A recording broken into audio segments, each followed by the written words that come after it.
Accessing fear. Files. Access denied. File corrupted. Beginning playback. Title: The Reflection. In a small, forgotten town, nestled between the shadows of towering pines, there stood an old, dilapidated house. It was said to be haunted, but the townsfolk whispered of something far more sinister, something that lurked within the mirrors. Mara, a young woman with a penchant for the macabre, moved into the house, drawn by its dark history and the promise of solitude. She was an artist, seeking inspiration in the eerie silence that enveloped the place.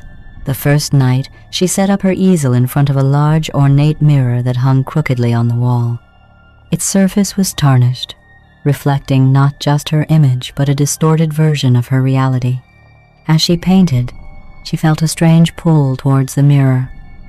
It was as if it beckoned her to look deeper, to see beyond the surface. Each time she glanced at it, the reflection seemed to shift, showing not just her likeness, but fleeting glimpses of shadows that danced just out of sight.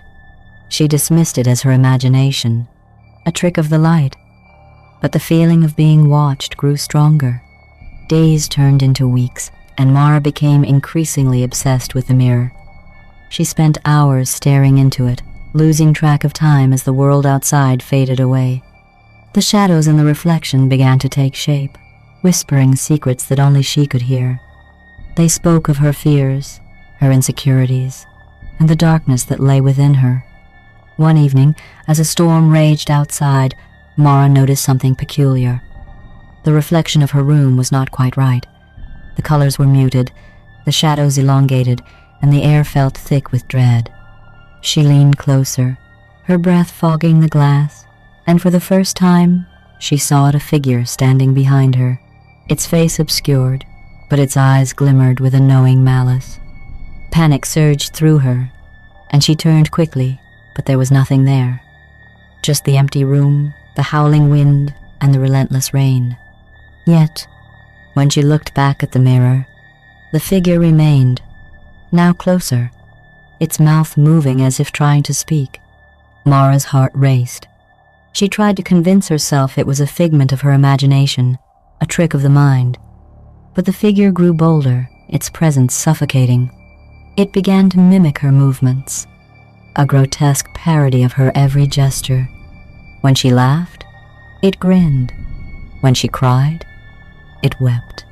Desperate to escape, Mara covered the mirror with a cloth, but the whispers persisted, seeping through the fabric like a poison.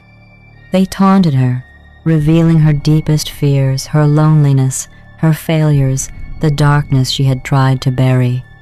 One night, unable to bear it any longer, she tore the cloth away, ready to confront the entity that had invaded her life. But the mirror was empty, reflecting only her terrified face.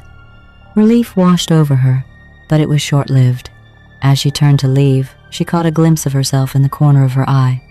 The reflection smiled back at her, a smile that was not her own. It was wide, sinister, and filled with a darkness that chilled her to the bone. In that moment, Mara understood the mirror was not a portal to another world.